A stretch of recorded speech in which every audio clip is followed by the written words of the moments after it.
This is problem number 3 on section 4 of chapter 6. In this problem, they give you an individual distribution that is normal of females that have pulse rates that are normally distributed with a mean of 76.0. So that's the mean of that distribution right here, and a standard deviation of 12.5. So the mean is 76 and the standard deviation is 12.5.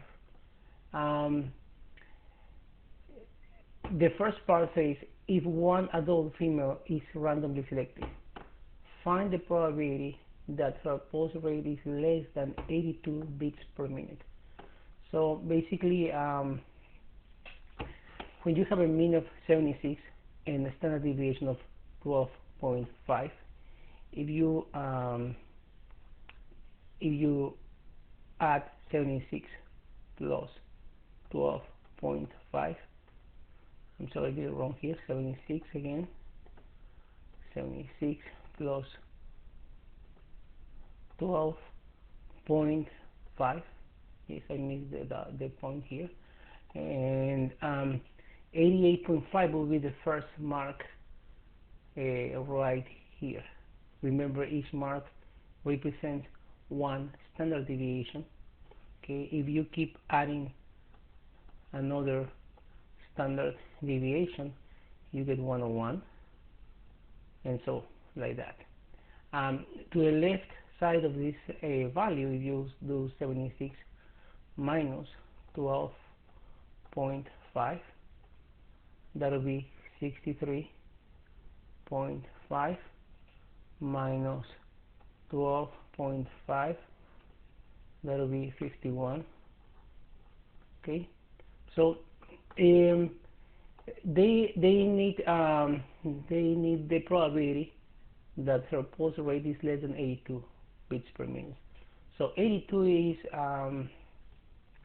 maybe it's far, 82, and to find that probability, we need to find the area on the left of this value. Okay, so we need to find this area to the left of 82. Okay, so basically we want to find this probability. It's the probability that obtaining a value or less or equals than 82. That's how you write this probability, which corresponds to this area.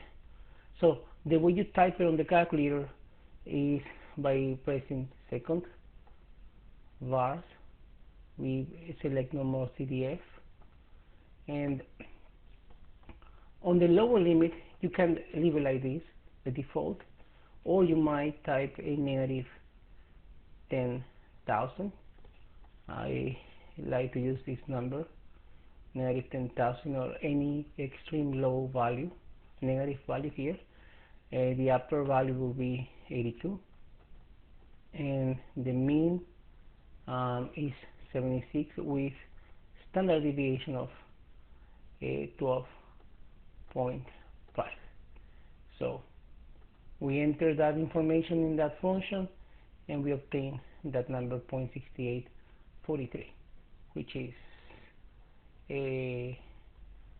that number right here. Okay. The second part, for the second part, it says if 16 adult females are randomly selected, find the probability that they have pulse rates with a mean less than 82 beats per minute. So by the central limit theorem, the mean of these sample means of size 16 will be exactly the same as the mean of the population here, of this individual population. So that will be 76.0, right? And but the standard error is the standard deviation of this population divided by the square root of n. Okay, that is a consequence of the central limit theorem. Okay, this theorem says that if the population of individuals is normally distributed, like in this case, the sample size might be less than 30. It's okay to apply this theorem when the population of individuals here is normally distributed. So we type here 12.5 divided by the square root of 16. Let's see what is that. That is 12.5 divided by, well, the square root of 16 is 4, so that is 3.125. And then we have to enter all this the same way. In here we're looking for the probability of getting this sample mean less or equal than 82. Okay, that's part B.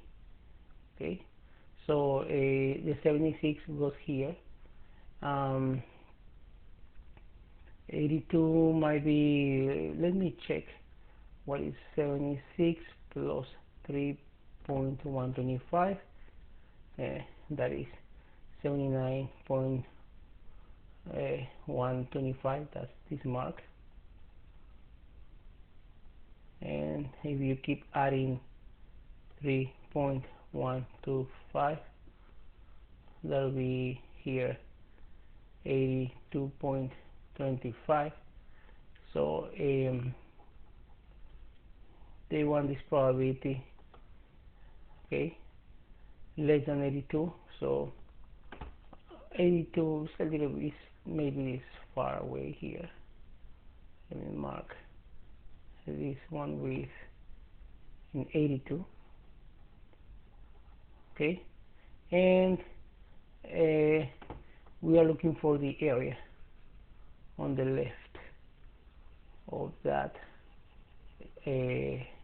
value. Okay, so let's go to the calculator, press seconds, bars, normal CDF. As my lower limit, we keep the negative 10,000. The upper limit is the same 82, but the mean, well, the mean stays the same here, and the standard deviation will be 3.125. You might type 3.125, or you might do it like that, 12.5 divided by the square root of 16. Either way, you will get the same answer. So paste here, enter, and this is the value I get, 0.9726, which is this part. Okay, so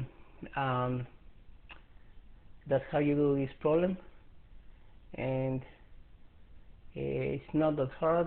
Just to you need to read the conditions for before applying the central limit theorem.